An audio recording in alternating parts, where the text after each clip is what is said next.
Coming up on the Blue Wave Sports Show, FAU welcomed a special guest to Boca this past week, and Owl TV was there for the exclusive coverage.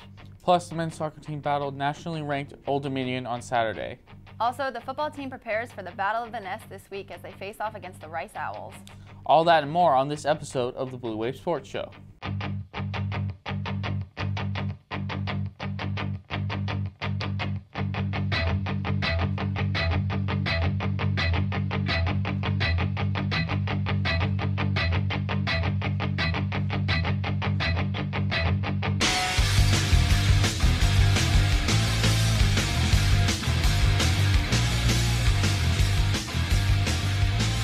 Hey there, sports fans, and welcome to the Blue Wave Sports Show. I'm Allison Falley. And I'm Andrew Ramey. There's a lot of sports to get to, so let's get it started.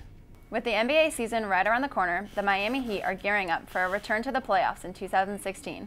Dwayne Wade, Chris Bosh, and the rest of the Heat paid a visit to Boca Raton for their training camp this past week. Daphne August was there for the exclusive coverage. Florida Atlantic University hosted the Miami Heat 2015-2016 season training camp, just as they did back in 1996, 1999, and 2000. Although this is the first time in Boca in 15 years, the Miami Heat are very familiar with FAU, as the Miami Heat's first preseason game was held at FAU.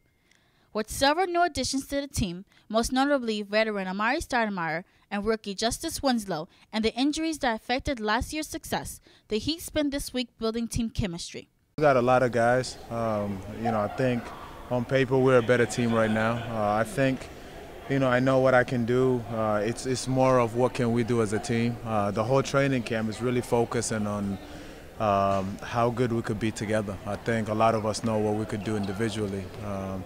But right now it's really, especially after the season last year, we felt that, we never really got to play together with the injuries and everything. So we're really trying to lock in and trying to get as much time as playing together and getting used to each other. But not much is going to change in terms of, shooting threes and slicing and everything.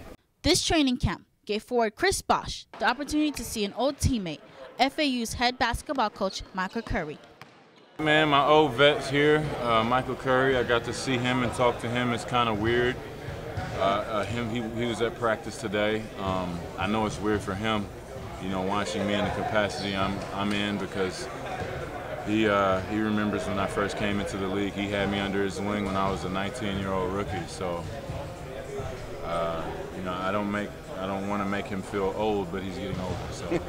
The only disappointment about the training camp was the absence of center Hassan Whiteside, who missed the whole training camp due to a calf strain. The Heat enjoyed their stay at FAU and have embraced the FAU community, whether it's through tweets or fans waiting outside the arena. We appreciate all the fans that's outside when we go out. We appreciate the tweets and all the things that we got. We're not up in this area that much, so to come up here and be able to focus on what we need to do, we thank them for allowing us to do that, and we thank them for their fanship as well. We wish the Miami Heat luck in their upcoming season. The men's soccer team hosted the number 12 ranked ODU Monarchs this past Saturday. ODU got out to a 1-0 lead, but in the second half, Elijah McDonald scored, tying the game. In overtime, the Owls nearly got a goal from Braxton Fuster, but it was saved by the Monarchs keeper.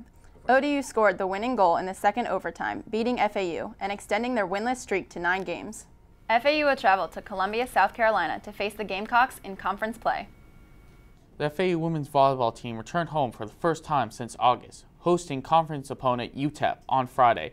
Gigi Arisma was there to cover the game. Hey Owls, we're back at the Borough where our ladies are taking on UTEP. The ladies are 4-0 at home. Let's see if they can remain undefeated. Early on, the Lady Owls dominated, winning the first set 25-14. Maja Ristic had 3 kills in the frame. Throughout the game, teamwork powered the Owls, resulting in 42 team assists. I think everybody showed up, which is really good. We were focused and we played the way we've been practicing the whole week.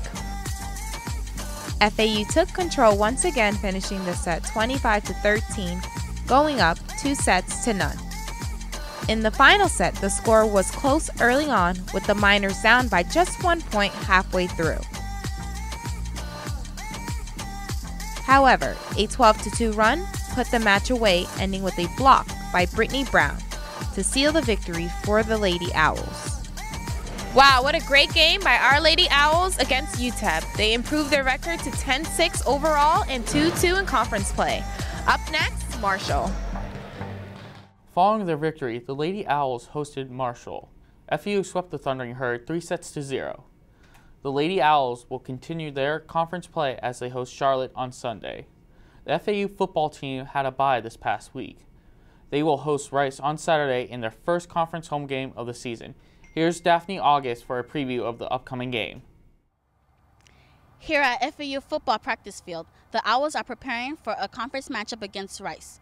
Coming off the bye week, head coach Charlie Parcher says the team looks fresh, and quarterback Jacquez Johnson will be ready to go. However, wide receiver Henry Bussey will be a question mark. So how did the team utilize the bye week? Came out and we executed it day in and day out. We utilized it to work on fundamentals, just keep practicing our craft, so that way we can execute the game plan this week. We definitely rested our bodies to heal up, make sure everybody was getting back healthy. So what is the strongest aspect of Rice game that you guys are looking to take advantage of? Rice is a pretty good team, but, as always, becoming not confident, but not underestimate our opponent. They shown some good things, we shown some good things. It should be a good game, but we're going to do what we do best. And our defense is going to play a great game. I'm sure of that. We want to run the ball. We want to focus on us and just come out strong like we know we can do it, and just basically take advantage and dominate on both sides of the ball. FAU will face Rice this Saturday at 2:30. For the Blue Wave Sports Show, I'm Daphne August. The women's soccer team traveled to the state of Texas this past weekend to face conference foes North Texas and Rice. In Denton, the Lady Owls fell by the final score of 2-1. On Sunday, both Owl teams battled hard, taking the game to double overtime. In the 101st minute, Giovanna Alves scored the game-winning goal, ending the Owls' 6-game losing streak. They return home this weekend to face Louisiana Tech and Southern Miss.